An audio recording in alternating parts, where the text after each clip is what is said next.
पागल बने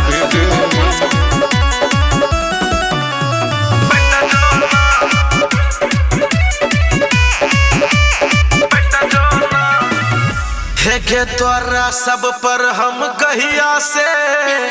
लगौले छिया सागे अच्छी पकई छे जना आके तू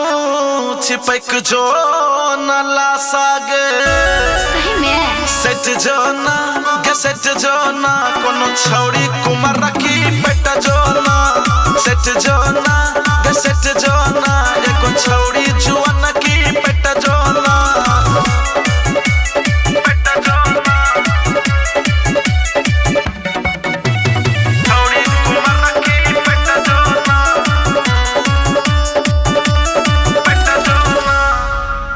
के देखी तोहर हिरनी वाला चाल हमरा दिल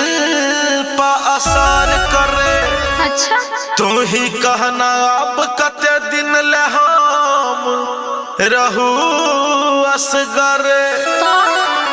सेट जो ना के सेट जो ना कोनो छौड़ी कुमार की पेट जो ना सेट जो ना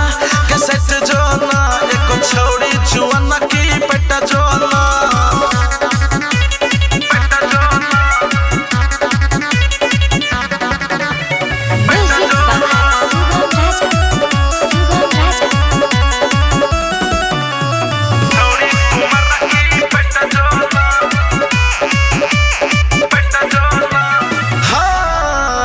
भेलही जवान छौड़िया बने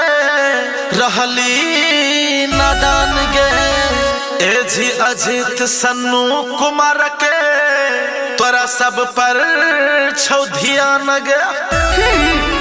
सेट जो ना है के सेट जो ना कोनो छौड़ी कुमार की पेट जो ना सेट जो ना है के